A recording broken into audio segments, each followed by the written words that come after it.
नमस्कार साथियों, स्वागत है आपका एक बार फिर से आपके अपने YouTube चैनल प्रेम क्लासेज पे। दोस्तों, हम पढ़ रहे थे राजस्थान का इतिहास। कौन सा पढ़ रहे थे? राजस्थान का इतिहास। देखो साथियों, कल हमने क्या पढ़ा? कल हमने मेवाड़ वंश की जो स्थापना थी वो पढ़ी थी। उसके बाद में हमने बप्पा रावल को पढ़ा था। बप्पा रावल के बाद में हमने अल्लट को पढ़ा था। किसको पढ़ा था?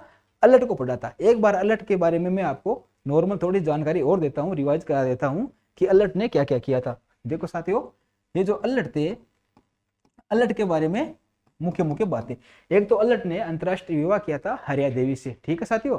दूसरा, अल्लट ने नौकरशाही का गठन किया था। किसका गठन किया था साथियों? नौकरशाही का। नौकरशाही का गठन किया था साथियों। ये जो नौकरशाही था, ये जो नौकरशाही थी, ये क्या होती थी साथियों? वो मैंने आपको बता दिया था कि पदों का विवरण होता था साथियों, पदों का बंटवारा होता था। जैसे अमात्य बोलते थे प्रधानमंत्री को। क्या बोलते थे? अमात्य बोलते थे प्रधानमंत्री को। तो आपको पूछ ले कि मेवाड़ का शासक कौन सा था जिसने नौकरशाही का गठन किया था, तो आप बताओगे कि अल्लट था। ठीक है साथियों। उसके बाद में उन्होंने राम मंदिर बनवाया था। उसके बाद में इन्होंने पहाड़ को अपनी दूसरी राजधानी बताई थी। ऐसे करके अल्लट हमारा कंप्लीट हो गया था। अब आगे हम जो पढ़ने जा रहे हैं वो है हमारा अगला शासक करण सिंह। क्या है साथियों? करण सिंह। हम इतिहास की इस सीरीज में अगला शासक पढ़ने जा रहे हैं हमारा करण सिंह। तो देखो साथियों, लगातार हमारे साथ जुड़े रहिए। करण सिंह के बारे में देखते हैं। करण सिंह के बारे में इतिहास में क्या जानकारी मिलती है? करण सिंह का दूसरा नाम क्या था साथियों? रण सिंह भी था। करण सिंह का दूसरा नाम क्या था साथियों? रण सिंह था। करण सिंह के दो पुत्र हुए साथियों। करण सिंह के दो पुत्र हुए साथियों, जिनका इतिहास में नाम आता है सेम सिंह था। एक तो था सेम सिंह और दूसरा था राहब। दूसरा साथियों जो था राहब। अब इनके बारे में मैं आपको बता रहा हूं साथियों। ये देखो, ये जो सेम सिंह जी थे, इन्होंने गुहिल वंश की, गुहिल वंश बोल सकते हो या रावल शाखा की स्थापना की।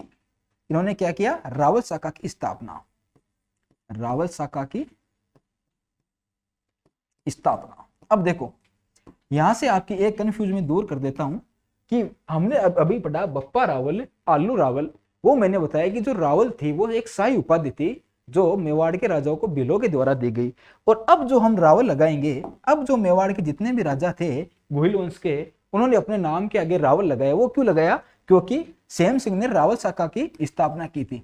सेम सिंह ने रावल शाखा की स्थापना की थी। इसका दूसरा नाम था गुहिल शाखा। वो भी मैं आपको बता देता हूं, गुहिल शाखा। कहती साथियों, गुहिल शाखा। अगला जो है राहब।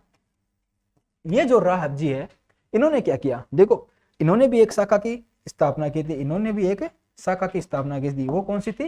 वो थी सिसोदा शाखा। कौन सी थी साथियों? सिसोदा शाखा। सिसोदा शाखा नाम क्यों पड़ा साथियों? क्योंकि इन्होंने इस शाखा की जिस गांव में स्थापना की थी उस गांव का नाम था सिसोदा। क्या नाम था? सिसोदा ग्राम। तो आप लिख लो यहाँ पे सिसोदा ग्राम या सिसोदा गांव। तो सिसोदा ग्राम। अब आप बोल सकते हो कि राव ने सिसोदा ग्राम में सिसोदा शाखा की स्थापना की। अब जो सिसोदिया वंश के अगले जो राजा होंगे वो कौन सी शाखा से संबंधित होंगे? सिसोदा संबंधित। और इस शाखा के जो शासक थे वो उन्होंने अपने नाम के आगे राणा लगाया था। क्या लगाया था? राणा। राणा लगाया था साथी। जैसे आप आगे पढ़ोगे राणा कुंभा, राणा प्रताप, राणा सांगा, तो वो सिसोदा शाखा के संबंधित है। ठीक है साथियों, यह आपको बात समझ में आ गई होगी। अब देखो अगला पढ़ते हैं। अगला है हमारा सामंत सिंह जी। कौन से हो गए अगले शासक हमारे? सामंत सिंह जी। देखो साथियों, सामंत सिंह जी के बाद में मुख्य मुख्य क्या बातें हैं? सामंत जी के बारे में मुख्य मुख्य क्या बातें हैं? सामंत सिंह के बारे में दो मुख्य बातें हैं। इनके दो समकालीन शासक थे, एक तो जालोर का और एक अजमेर का चौहान वंश का था। जालोर का शासक कौन सा था? जो जालोर का समकालीन शासक था इनके, वो था कीर्तिपाल चौहान। कीर्तिपाल चौहान। कीर्तिपाल चौहान। ये जो कीर्तिपाल चौहान है, इन्होंने जालोर में चौहान वंश की स्थापना की थी। अब ये कीर्तिपाल चौहान सामंत सिंह के लिए इंपॉर्टेंट क्यों है? ये जो कीर्तिपाल चौहान है, ये सामंत सिंह पे आक्रमण करते हैं। किस पे आक्रमण करते हैं? सामंत सिंह पे आक्रमण करते हैं और मेवाड़ को अपने अधीन कर लेते हैं। तो अब क्वेश्चन आता है कि जालोर का ऐसा कौन सा शासक था जिसने मेवाड़ पे राज किया था? तो वो कौन सा था? कीर्तिपाल चौहान। किसको हराकर किया था? सामंत सिंह को हराकर। ठीक है साथियों, तो एक हमारा क्वेश्चन मुख्य बिंदु तो ये हो गया। अगला मुख्य बिंदु, अगला मुख्य बिंदु। और देखो इसके बाद में जो कीर्तिपाल चौहान था, इसने तो मेवाड़ पे अधिकार कर लिया। तो अब सामंत सिंह क्या करते हैं, सामंत सिंह तो जो थे वो नागदा और आहड़ जो इसकी राजधानी थी, इनको छोड़कर वो बड़ौदा चले जाते हैं। कहां पे चले जाते हैं साथियों, बड़ौदा। और बड़ौदा को अपनी राजधानी बना लेते हैं। बड़ौदा गुजरात में चले जाते हैं। बड़ौदा कहां पड़ता है साथियों, गुजरात। और बड़ौदा गुजरात जाके बड़ौदा को अपनी राजधानी बना लेते हैं साथियों। अब देखो सामंत सिंह के लिए एक समकालीन शासक थे पृथ्वीराज चौहान। मैं यहां पे लिखता हूं पृथ्वीराज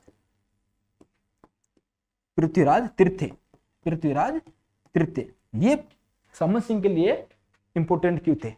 सामंत सिंह का जो विवाह हुआ था साथियों, जो सामंत सिंह का विवाह हुआ था वो पृथ्वीराज तृतीय की बहन थी पृथ्वीबाई। क्या थी, पृथ्वीबाई। पृथ्वीबाई, पृथ्वीराज तृतीय की बहन का नाम क्या था, पृथ्वीबाई। इन पृथ्वीबाई से सामंत सिंह का विवाह हुआ था साथियों, विवाह हुआ था।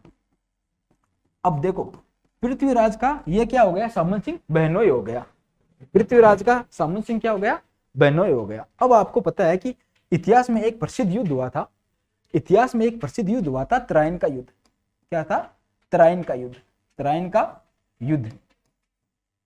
ठीक है साथियों, कब हुआ था, तो कब हुआ था 1191 में। कब हुआ था, तराइन का प्रथम युद्ध। आप यहां पे लिख लो प्रथम युद्ध, तराइन का प्रथम युद्ध कब हुआ था साथियों, तो आप लिख लो यहाँ पे 1191 में। सन 1191 में तराइन का प्रथम युद्ध होता है। यह युद्ध किन किन के बीच में हुआ था साथियों, तो आप लिखो यहाँ पे पृथ्वीराज तृतीय, पृथ्वीराज तृतीय वर्सेज मोहम्मद गोरी, मोहम्मद गोरी। जो तराइन का प्रथम युद्ध होता है वो होता है साथियों पृथ्वीराज तृतीय और मोहम्मद गोरी के बीच में होता है साथियों। इसमें पृथ्वीराज चौहान की विजय होती है, इसमें पृथ्वीराज चौहान की विजय होती है। लेकिन जो हमारे मेवाड़ के सामंत सिंह जी थे वो इस युद्ध में पृथ्वीराज तृतीय का साथ देते हैं। तराइन के प्रथम युद्ध में मेवाड़ के ऐसे कौन से शासक थे जिन्होंने पृथ्वीराज चौहान का साथ दिया था, तो वो थे हमारे सामंत सिंह जी। लेकिन इस युद्ध में हमारे सामंत सिंह जी वीर गति को प्राप्त हो जाते हैं। हमारे सामंत सिंह जी वीर गति को प्राप्त हो गए, वीर गति को प्राप्त हो गए या उनकी मृत्यु हो गई। तो अब आपको पूछ लिए सामंत सिंह की मृत्यु कहां हुई थी, तो सामंत सिंह की मृत्यु हुई थी तराइन के प्रथम युद्ध में। क्यों हुई थी, क्योंकि वो पृथ्वीराज तृतीय का बहनोई था और उसने पृथ्वीराज तृतीय का साथ दिया था तराइन के प्रथम युद्ध में। ठीक है साथियों, तो सामंत सिंह के बारे में यह मुख्य बात थी। कौन सी बात थी, एक तो ये याद रखना कीर्तिपाल चौहान वाली बात और एक पृथ्वीराज तृतीय वाली बात। दो बातें उनके बारे में मुख्य बात बताई जाती है। अगला शासक जो हम पढ़ेंगे, अगला शासक जो है हमारा वो पढ़ेंगे रावल जेतर सिंह। कौन सा पढ़ेंगे साथियों, रावल जेतर सिंह। रावल जेतर सिंह के बारे में क्या पता चलता है, ये जो रावल जेतर सिंह है ये मेवाड़ में गोइल वंश का एक अति महत्वपूर्ण शासक था। कौन सा शासक था साथियों, एक महत्वपूर्ण शासक था गोइल वंश के लिए। तो इसके बारे में हम थोड़ा पढ़ेंगे और डीपली पढ़ेंगे। क्या पढ़ेंगे, देखो इसने एक युद्ध किया था, इतिहास का फेमस युद्ध है बुथाला का युद्ध, बुथाला का युद्ध। इसके बारे में ध्यान से देखना साथियों, इस पे गौर फरमाइएगा। ये जो बुथाला का युद्ध हुआ है साथियों, यह हुआ था सन 1227 में। कब हुआ था साथियों, 1227 में। 1227 में बुथाला का युद्ध होता है। किस किस के बीच में होता है, एक तो हमारे थे जेतर सिंह जी, एक तो हमारे थे जेतर सिंह जी और दूसरा था इल्तुतमिश, दिल्ली का शासक था इल्तुतमिश। इन दोनों के मध्य सन 1227 में बुथाला का युद्ध लड़ा जाता है साथियों। कहाँ लड़ा जाता है, बुथाला का युद्ध लड़ा जाता है 1227 में, जिसमें हमारे जो जेतर सिंह जी थे, हमारे जेतर सिंह जी थे उनकी विजय होती है। हमारे जेतर सिंह जीत जाते हैं और इल्तुतमिश की इसमें हार होती है। लेकिन जब इल्तुतमिश की हार होती है तो उस टाइम में इल्तुतमिश और उनकी सेना जब दिल्ली गई, वापस लौटते समय इनकी सेना जब वापस दिल्ली लौटी साथियों, दिल्ली लौटी, तब इन्होंने जो हमारे इल्तुतमिश की जो राजधानी थी दो, नागदा और आहड़, इनको इन्होंने भारी क्षति पहुंचाई, भारी क्षति पहुंचाई, तहस नहस कर दिया। इन दोनों आहड़ और नागदा को तहस नहस कर दिया, भारी क्षति पहुंचाई, जिसके कारण हमारे जो जेतर सिंह जी थे उनको राजधानी बनानी पड़ी अपनी नई चित्तौड़। क्या राजधानी बनानी पड़ी, चित्तौड़। तो अब देखो साथियों, यहाँ पे क्वेश्चन आएगा आपके पास, यहाँ पे क्वेश्चन बन के आता है आपके पास कि मेवाड़ का ऐसा प्रथम कौन सा शासक था जिसने चित्तौड़ को अपनी राजधानी बनाई, तो आप क्या लिखोगे, जेतर सिंह। क्या लिखोगे, रावल जेतर सिंह जी थे जिसने मेवाड़ को अपनी उसने चित्तौड़ को अपनी राजधानी बनाई थी, प्रथम शासक थे। दूसरा इनके बारे में मुख्य बात, तो बुथाला का युद्ध सबसे इंपोर्टेंट हो गया, इसको आप स्टार करके लिख लेना। ये हुआ था 1227 में, किसके बीच हुआ था, जेतर सिंह और इल्तुतमिश के बीच में। अब देखो साथियों, ये जो इल्तुतमिश है, इल्तुतमिश जो था, इल्तुतमिश का जो शासन था वो था 1236 तक, 1236 तक। जेतर सिंह के समय दिल्ली के दो शासक रहे थे। कौन से शासक रहे थे, समकालीन, जेतर सिंह के समकालीन दिल्ली के दो शासक रहे थे। एक तो इल्तुतमिश था, दूसरा इसका था नासिरुद्दीन। क्या था, नासिरुद्दीन। इनकी मृत्यु हो जाती है 1236 में। अगला शासक बनता है नासिरुद्दीन, नासिरुद्दीन। अगला शासक कौन सा था, नासिरुद्दीन। नासिरुद्दीन के बारे में एक क्वेश्चन आता है, एक क्वेश्चन पूछा जाता है कि बलबन किसका सेनापति था। क्या साथियों, क्या क्वेश्चन आता है कि बलबन किसका सेनापति था, वो था नासिरुद्दीन का। तो यहां पे लिख लो बलबन सेनापति, सेनापति। तो ये क्वेश्चन इंपोर्टेंट है साथियों, पूछा भी जाता है कि बलबन किसका सेनापति था, तो बलबन था नासिरुद्दीन का सेनापति। बाकी हमने जेतर सिंह के बारे में जो बात पढ़ी, बुथाला का युद्ध पढ़ लिया और ये पढ़ लिया, नासिरुद्दीन बलबन उनका सेनापति है। अगली मुख्य बात क्या है जेतर सिंह के बारे में, अगली मुख्य बात जो है जेतर सिंह के बारे में मैं आपको बता रहा हूं कि इनके काल को मध्यकालीन मेवाड़ का स्वर्ण काल कहा जाता है। क्या कहा जाता है, मध्यकालीन मेवाड़ का, लिखो मध्यकालीन मेवाड़ का स्वर्ण काल, मध्यकालीन मेवाड़ का स्वर्ण काल, स्वर्ण काल। तो अगर आपको कोई पूछ ले कि मध्यकालीन मेवाड़ का स्वर्ण काल किन के काल को कहा जाता है, तो आप बता देना कि हमने प्रेम क्लासेज में पढ़ा था कि मध्यकालीन मेवाड़ का जो स्वर्ण काल है वो हमारे जेतर सिंह जी के काल को कहा जाता है। जेतर सिंह जी एक इतिहास के प्रसिद्ध शासक थे मेवाड़ के। अगला हम पढ़ेंगे तेज सिंह। अगला हम क्या पढ़ेंगे, तेज सिंह। जेतर सिंह के बारे में यही इंपोर्टेंट बातें थी जो मैंने आपको बता दिया है, परीक्षा की दृष्टि से उपयोगी जो बातें थी वो मैंने आपको बता दी है। अगला हम पढ़ेंगे साथियों तेज सिंह। कौन सा पढ़ेंगे, तेज सिंह। 1253 से लेकर 1273 तक तेज सिंह का शासन रहता है। तो तेज सिंह के बारे में जो मुख्य बातें हैं याद रखने लायक, इनकी दो पत्नियां हुई थी, दो पत्नियां हुई थी। एक का नाम था जैतल देवी, एक का नाम था साथियों जैतल देवी, और दूसरी का नाम था रुग्गा देवी, रुग्गा देवी।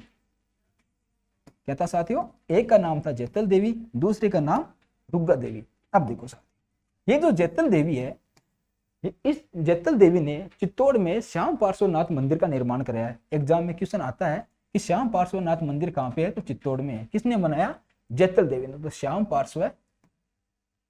पार्श्वनाथ, श्याम पार्श्वनाथ मंदिर कहां पे बनवाया, तो आप लिख देना कि चित्तौड़ में बनाया सर। कहां पे बनाया सर, चित्तौड़ में। ठीक है सर। तो अब बता देना कि जैतल देवी ने श्याम पार्श्वनाथ मंदिर का निर्माण कराया चित्तौड़ में। अगली रानी जो थी रुग्गा देवी, इन्होंने भी एक अच्छा काम करवाया। इन्होंने क्या करवाया, इन्होंने रुक्मणी बावड़ी का निर्माण कराया। कौन सी बावड़ी का निर्माण, रुक्मणी बावड़ी, रुक्मणी बावड़ी। ये भी आप लिख लो। और ये बावड़ी कहां पे है, ये भी चित्तौड़गढ़ में अंतर है। यहाँ पे है चित्तौड़ में, ये भी चित्तौड़ में।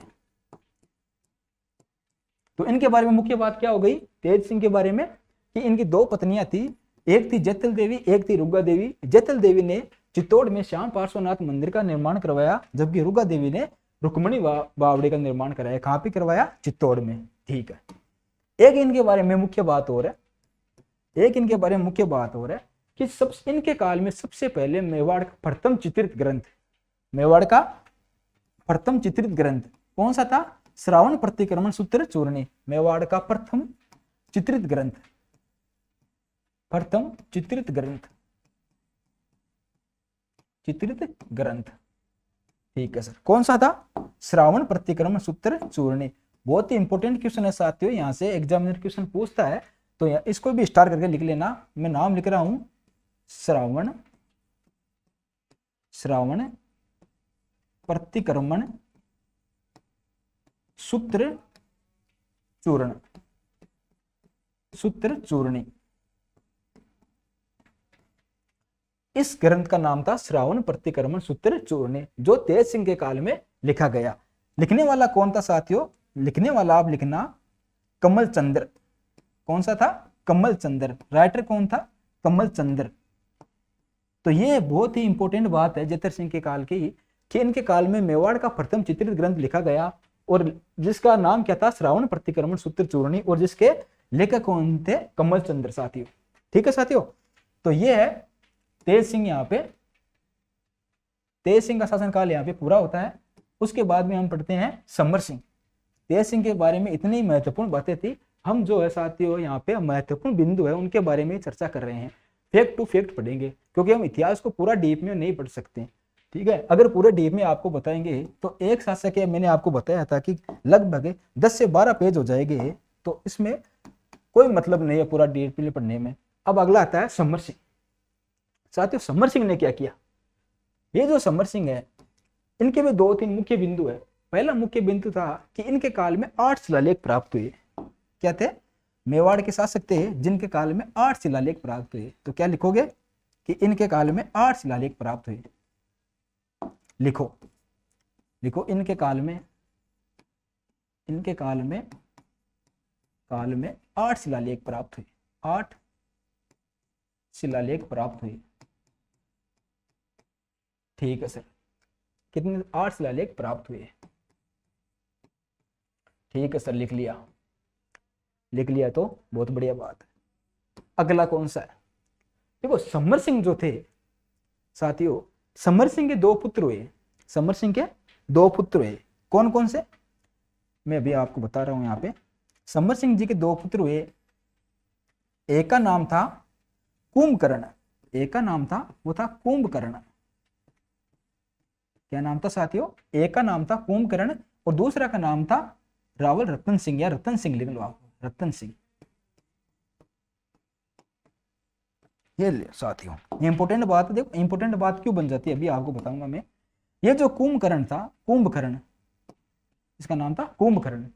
इस कुंभकर्ण ने नेपाल में गुहिल शाखा की स्थापना की। क्या की साथियों? यहाँ पे लिखो नेपाल में गुहिल शाखा की स्थापना। नेपाल में गुहिल शाखा की स्थापना। तो यहाँ पे लिखो नेपाल में गुहिल शाखा की स्थापना। मैं यहाँ पे लिख रहा हूँ, इतना ही लिखूंगा मैं, नेपाल में गुहिल शाखा की स्थापना। आप मेरे शब्दों पे ध्यान देना। लिखो नेपाल में गुहिल शाखा की स्थापना। ठीक है, और ये रतन सिंह को हम अभी आगे पढ़ेंगे। अब देखो यहाँ पे एक इंपॉर्टेंट क्वेश्चन बनता है कि अभी आपने बताया था कि सर सेम सिंह ने रावल शाखा की स्थापना की थी, कुंभकर्ण जो है नेपाल में गुहिल शाखा की स्थापना कर रहे हैं। तो ऐसे करके आप बताओगे सर एक गुहिलों की कितनी शाखाएं हैं? ऐसे करके गुहिलों की कितनी शाखाएं? नेपाल में भी बता रहे हो आप बता रहे हो, मेवाड़ में भी बता रहे हो। तो देखो मोहनोत नैनसी कहते हैं, जो मोहनोत नैनसी थे वो क्या कहते हैं? मोहनोत एक मिनट रुको, मोहनोत नैनसी क्या कह रहे हैं? मोहनोत नैनसी बोल रहे हैं ये बात कि जो गुहिल वंश थे, जो गुहिल वंश के जो शासक थे, उनकी 24 शाखाएं थी। तो मोहनोत नैनसी क्या बोल रहे हैं कि गुहिलों की कितनी शाखाएं थी? 24 शाखाएं थी। ये क्या है? गुहिलों की शाखाएं, गुहिलों की शाखाएं। ठीक है सर, लिख लिया। तो ये बहुत ही इंपॉर्टेंट क्वेश्चन है। क्या क्वेश्चन बनता है कि गुहिल वंश की कितनी शाखाएं बताई है? गुहिल वंश की 24 शाखाएं बताई है। किसने बताई है? मोहनोत नैनसी ने बताई है। ठीक है, अब अगला पढ़ते हैं। अगला जो शासक है वह है रावल रतन सिंह। क्या है साथियों? रावल रतन सिंह। यही वो रावल रतन सिंह है। कौन सा था? ये वाले रतन सिंह है।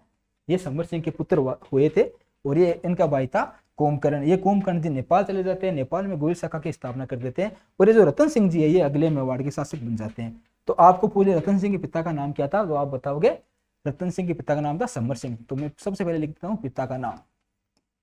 पिता का नाम कौन से था? समर सिंह जी, समर सिंह। ठीक है साथियों, पिता का नाम क्या हो गया साथियों? समर सिंह हो गया। अब देखो रावल रतन सिंह के बारे में। रावल रतन सिंह का जो काल था वो एक अल्प काल था, छोटा सा काल था, ज्यादा बड़ा नहीं था। 1302 से लेकर 1303 तक ये शासक रहे थे, लेकिन इन्होंने 1302-1303 के बीच में इतिहास का सबसे प्रसिद्ध काम कर दिया शासकों। दोस्तों इतिहास का सबसे प्रसिद्ध काम कर दिया जिसको आज तक इतिहास में याद रखा जाता है। तो हम सबसे पहले इसके बारे में पढ़ेंगे। इनके बारे में पढ़ा जाता है तो इनकी पहले इनकी वाइफ का नाम आता है। इनके बारे में अगर इतिहास के पन्ने खोले तो सबसे पहले इनकी वाइफ का नाम आता है जो थी पद्मनी। कौन सी थी साथियों? पद्मनी। ये जो पद्मनी है इसके बारे में आपको थोड़ा बताता हूं। ये पद्मनी थी सियल द्वीप की राजकुमारी थी। कहाँ की थी? सियल द्वीप, जो कहाँ पे पड़ता है साथियों? श्रीलंका में पड़ता है। तो आप लिख लो यहाँ पे सियल द्वीप। सियल द्वीप ये पूछा नहीं जाता एग्जाम में, लेकिन जानकारी के लिए बता रहा हूं। सियल द्वीप कहाँ पे था? श्रीलंका में। श्रीलंका, ठीक से लिख लिया। सियल द्वीप की राजकुमारी थी। पिता का नाम था इनका गंधर्व सेन। क्या नाम था साथियों? पिता का नाम जो था पद्मनी के, उनके पिता का नाम था गंधर्व सेन। गंधर्व सेन। तो पद्मनी के पिता का नाम था गंधर्व सेन और माता का नाम था चंपावती। माता का क्या नाम था साथियों? चंपावती। एक दिन क्या करते हैं, रावल रतन सिंह जी सियल द्वीप पहुंच जाते हैं साथियों। सियल द्वीप घूमने जाते हैं, सियल द्वीप पहुंच जाते हैं। उस टाइम में ये जो पद्मनी थी, उस टाइम पद्मनी जंगलों में शिकार करने हुए गई थी। पद्मनी जंगलों में शिकार करने हुए जाती है। उस टाइम में रावल रतन सिंह जी पद्मनी को देखते हैं और पद्मनी को देखकर रावल रतन सिंह पद्मनी से मोहब्बत करने लग जाते हैं। क्या साथियों? रावल रतन सिंह जी को पद्मनी से मोहब्बत हो गई। मोहब्बत होने के बाद में ये जो रावल रतन सिंह जी है, ये सियल द्वीप के जो राजा थे गंधर्व सेन, उनके पास जाते हैं। उनके पास जाता है।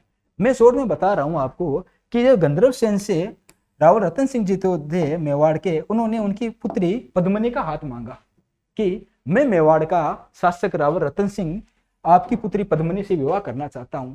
क्योंकि सियल द्वीप जो एक छोटा सा राज्य था और मेवाड़ एक बहुत ही बड़ा राज्य था, इसलिए सियल द्वीप के गंधर्व सेन ने पद्मनी के विवाह के लिए हाँ कर दी। पद्मनी के विवाह के लिए हाँ कर दी, वो मान गए और रतन सिंह जी से पद्मनी का विवाह हो जाता है साथियों। ये मैं शॉर्ट में आपको मैं बता रहा हूँ, इनके बारे में आपने काफी चर्चा सुनी होगी, इसलिए मैं शॉर्ट में बता रहा हूँ कि रतन सिंह के साथ में पद्मनी का विवाह हो जाता है और रतन सिंह पद्मनी को लेके मेवाड़ आ जाते हैं साथियों। कहाँ पे आ जाते हैं साथियों? मेवाड़ आ जाते हैं। अब देखो ये पद्मनी थी, पद्मनी बताया जाता है मलिक मोहम्मद जायसी के ग्रंथ था पद्मावत 1540 में जो लिखा गया था, वो ग्रंथ बताता है कि पद्मनी इतनी सुंदर महिला थी कि पद्मनी इतनी सुंदर महिला थी कि जब वो पानी भी पीती थी तो यहाँ से दिखाई देता था। कहाँ से? यहाँ से दिखाई देता था। तो ये उनके बारे में कुछ सुंदरता का बखान करता है। और सुंदरता का बखान कौन करता था? हीरामन तोता। कौन करता था साथियों? हीरामन तोता। हीरामन तोता, हीरामन जाति का तोता था एक, हीरामन जाति का तोता, हीरामन तोता। बताया जाता है कि ये हीरामन जाति का तोता पद्मनी की सुंदरता का बखान करता था, जिसके कारण मलिक मोहम्मद जायसी, यहाँ पे आप लिखो कि मलिक मोहम्मद जायसी, मलिक, ये बहुत इंपॉर्टेंट ग्रंथ है, इसका आप याद रखना, मोहम्मद जायसी, मलिक मोहम्मद जायसी, ये अपने ग्रंथ पद्मावत में लिखते हैं साथियों। अपने ग्रंथ पद्मावत में लिखते हैं। पद्मावत कब लिखा गया? पद्मावत लिखा गया 1540 में। पद्मावत कब लिखा गया साथियों? 1540 में। ठीक है सर। ये मलिक मोहम्मद जायसी अपने ग्रंथ पद्मावत में लिखते हैं कि हीरामन तोता है, पद्मनी की सुंदरता का बखान करता है। ठीक है। और इसी पद्मनी के कारण जो आगे जो साका हुआ था, आगे जो युद्ध हुआ था, उसमें मलिक मोहम्मद जायसी ने प्रमुख कारण किसको बताया है? पद्मनी को बताया। किसको बताया साथियों? पद्मनी को बताया। अब देखो वो साका कौन सा था, वो युद्ध कौन सा था, उसके बारे में हम चर्चा करते हैं। जब रावल रतन सिंह जी पद्मनी को लेकर मेवाड़ आते हैं साथियों, उस टाइम मेवाड़ में एक राघव चेतन नाम का ब्राह्मण रहा करता था। क्या रहा था? राघव चेतन। आपने नाम सुना होगा, राघव चेतन नाम का मेवाड़ में ब्राह्मण था, जो उनका राज परिवार से था। राज परिवार में ब्राह्मण हुआ करते थे। राघव चेतन उनका ब्राह्मण था। ये जो राघव चेतन है, इनके और पद्मनी के बीच में कहासुनी हो जाती है। कहासुनी होने के बाद में जो रावल रतन सिंह जी जो है, वो राघव चेतन को बड़े दरबार से कहा जाता है कि बेइज्जत करके निकाल देते हैं। कहां से? बड़े दरबार में राघव चेतन जी की बेइज्जती करके निकाल देते हैं, जिससे राघव चेतन काफी गुस्से में आ जाता है। और राघव चेतन ने गुस्से में आकर, उस टाइम दिल्ली के शासक कौन से थे? दिल्ली के शासक थे अलाउद्दीन खिलजी। उस टाइम साथियों बताया जाता है दिल्ली के शासक था अलाउद्दीन खिलजी। अलाउद्दीन खिलजी, ये लिखो, अलाउद्दीन खिलजी। ये राघव चेतन अलाउद्दीन खिलजी के पास चला जाता है। अब देखो अलाउद्दीन खिलजी तो था, वो था, उन्होंने 1206 में, एक मिनट होगा, हाँ, अलाउद्दीन जो खिलजी था साथियों, उसने कहां पे गया? अलाउद्दीन जो खिलजी था साथियों, उसने 1296 में, उसने 1296 से लेकर 1316 तक उसने दिल्ली में शासन किया। कब किया साथियों? 1296 से 1316 तक उसने दिल्ली में शासन किया। ये अलाउद्दीन खिलजी जो थे दिल्ली के शासक बने थे।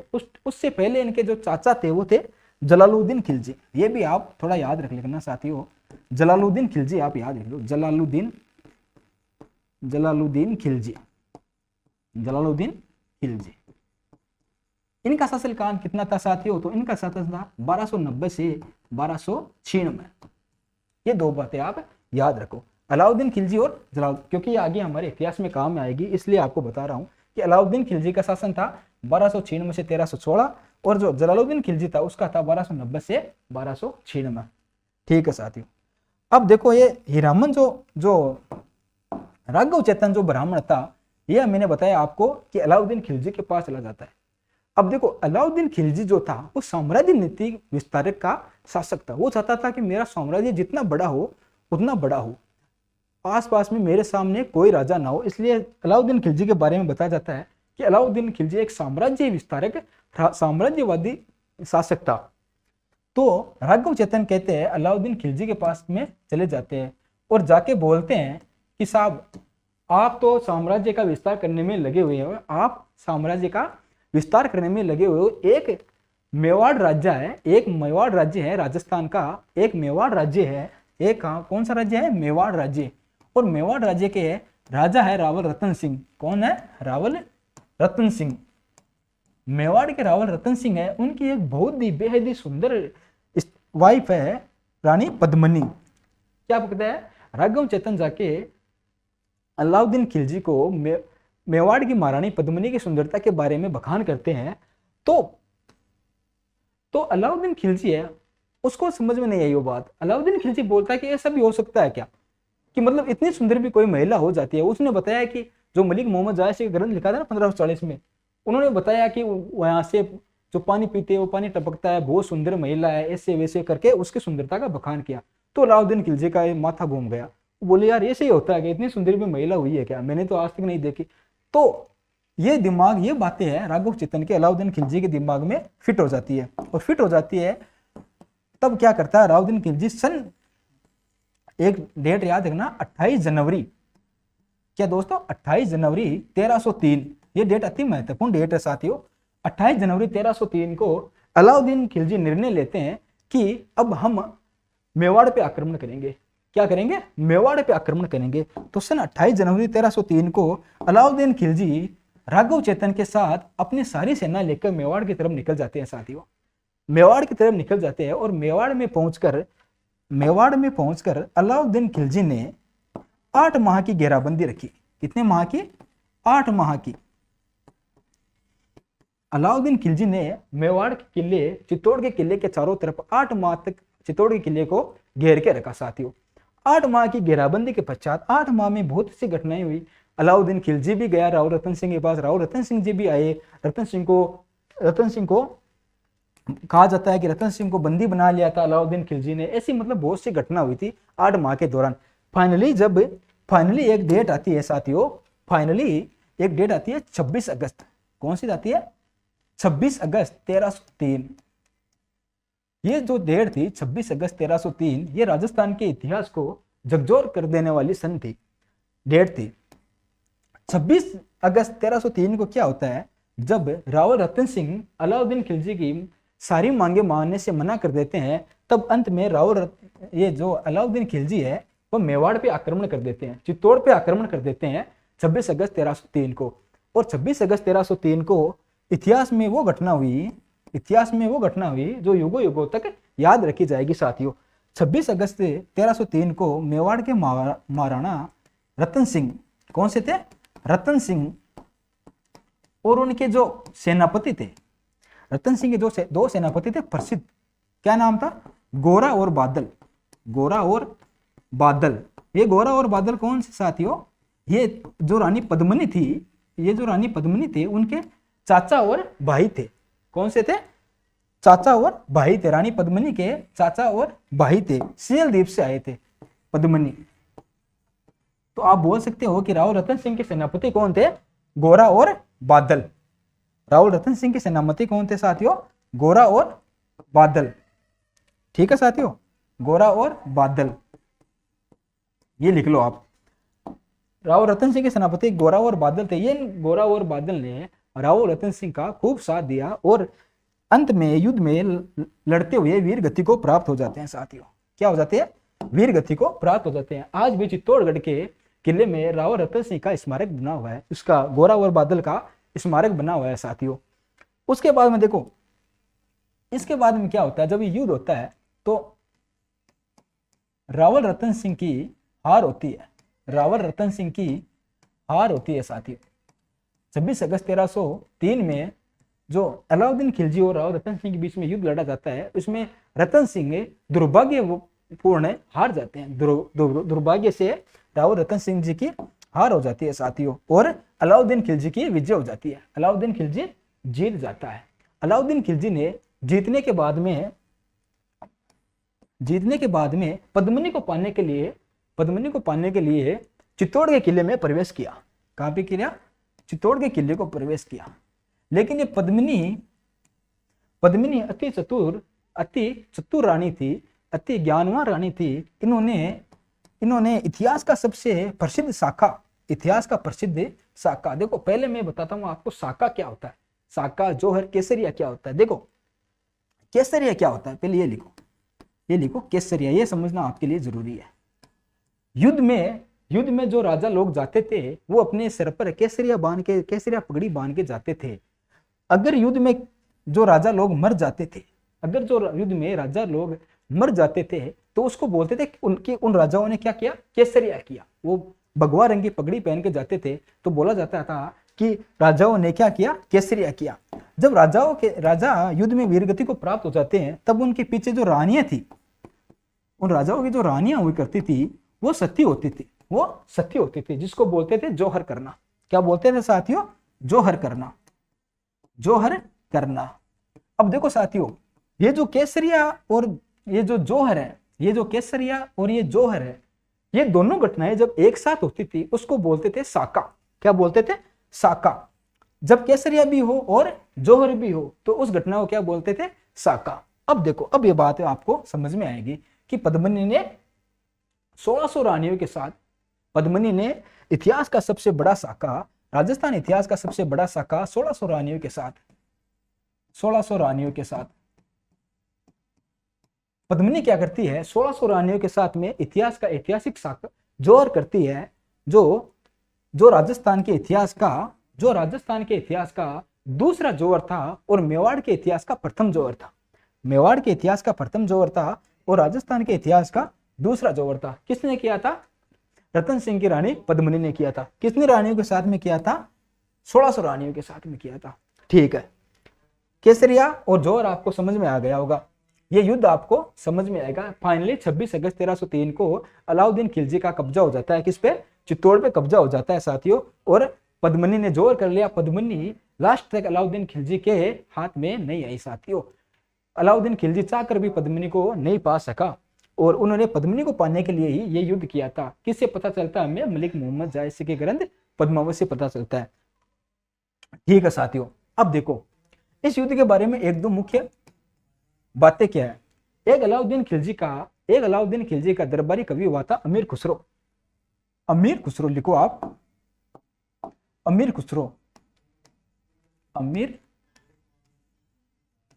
खुसरो। ठीक है सर, ये कौन था? अलाउद्दीन खिलजी का दरबारी कवि। अलाउद्दीन खिलजी का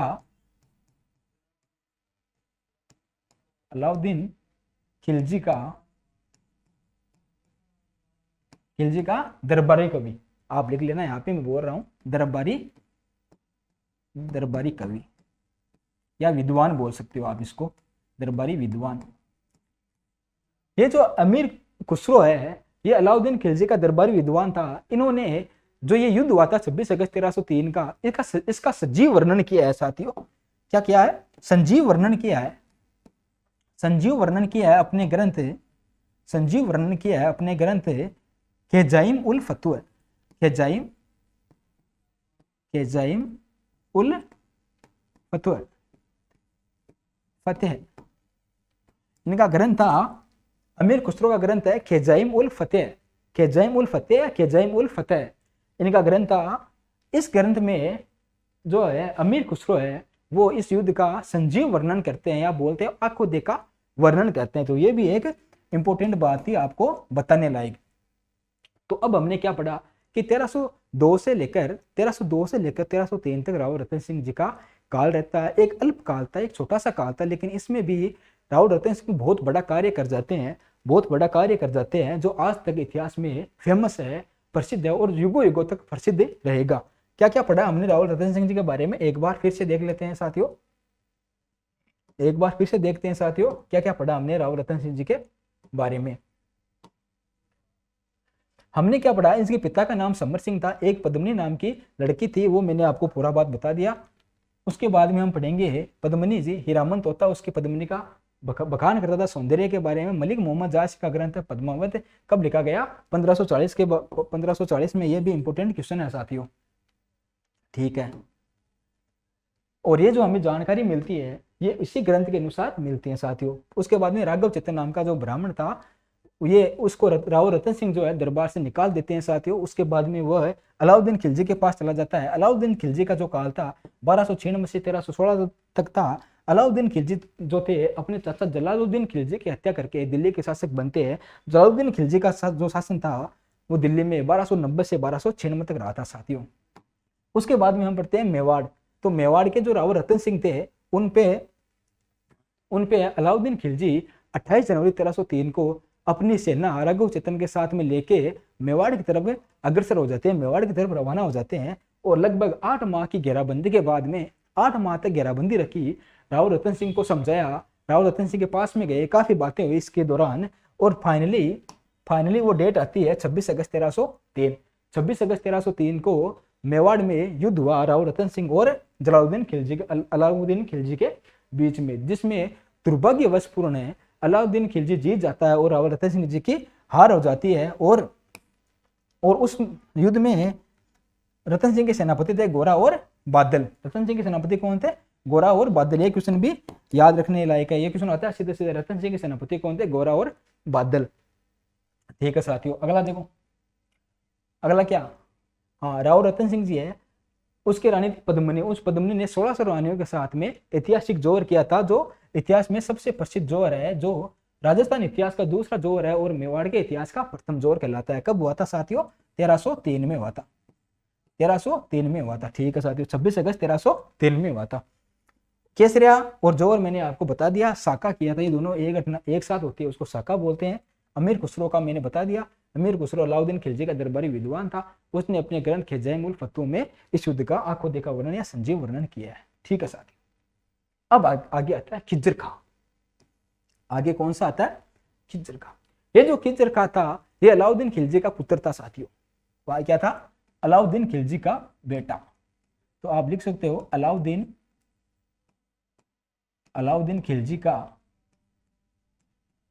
खिलजी का पुत्र।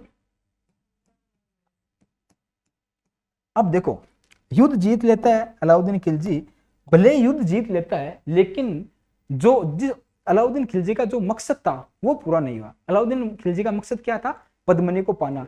पद्मिनी अलाउद्दीन खिलजी नहीं पा सके। पद्मिनी ने 1600 रानियों के साथ में जोर कर लिया। अब अलाउद्दीन खिलजी क्या करे?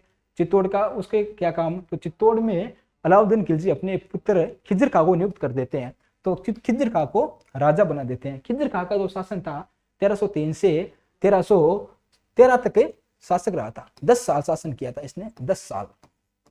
कितने साल? 10 साल। 1303 से 1313 तक खिज्र का शासन करते हैं मेवाड़ पे, चित्तौड़ पे। और इन्होंने जो काम किया था, इन्होंने मेवाड़ का नाम है, मेवाड़ से बदलकर खिजराबाद कर दिया। क्या नाम क्या कर दिया था? खिजराबाद। तो यहाँ पे लिखो मुख्य टॉपिक, मेवाड़ का नाम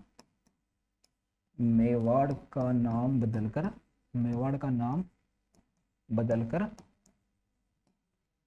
खिजराबाद कर दिया।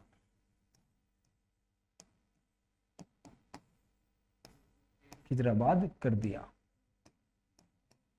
ठीक है सर, ये तो हमें समझ में आ गया। आपको पूछ ले कि मेवाड़ का नाम बदलकर खिजराबाद किसने किया था, तो वो किया था खिज्र खान ने। कौन था? अलाउद्दीन खिलजी का पुत्र था। कौन था? अलाउद्दीन खिलजी का पुत्र था। ठीक है साथियों, उसके बाद में देखो ये क्या करता है, ये खिज्र का क्या करता है, ये खिज्र का गंभीर नदी पे एक पुल बनवा देता है। क्या? ये जो विजय हुई थी ना, ये जीत हुई थी, कि इसके उपलक्ष्य में एक गंभीर नदी पर पुल बना देता है। तो लिख लो यहाँ पे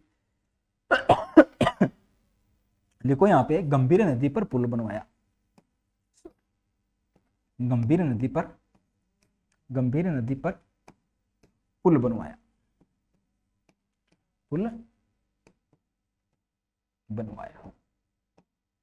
ठीक है। दो बातें थी इसके मुख्य, कि इन्होंने एक तो खिज्र खान ने क्या किया था, खिजराबाद नाम लिख दिया था। क्या नाम लिखा गया? खिजराबाद। मेवाड़ का नाम बदल क्या कर दिया? खिजराबाद। और दूसरी इसका जो कार्य था, इसने गंभीर नदी पर पुल बनवाया था साथियों।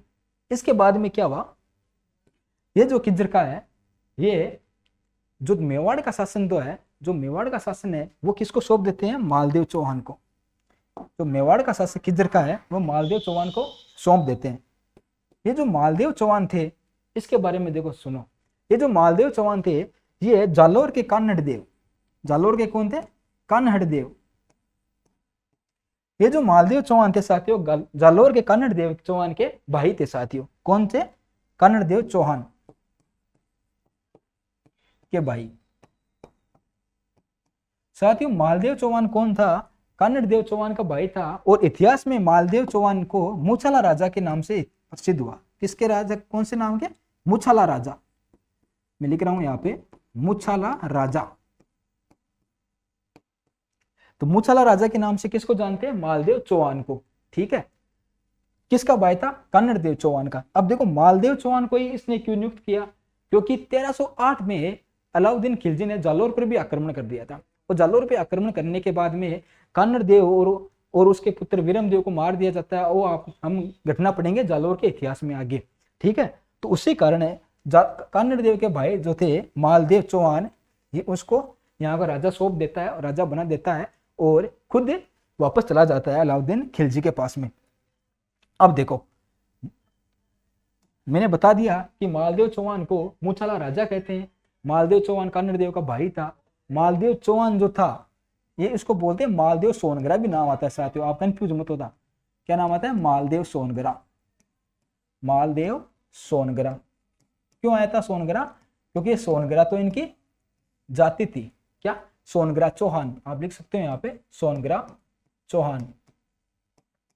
मालदेव जो चौहान है, सोनगरा चौहान है। उसके बाद में क्या करते हैं, मालदेव चौहान के बारे में कोई जानकारी नहीं है हमारे पास। उसके बाद में आता है सिसोदिया वंश। देखो मालदेव चौहान के बाद में चौहान के अलग अलग राजा हुए। जैसा चौहान हुआ, बन्नीवीर चौहान हुआ, और बन्नीवीर चौहान को हराकर ही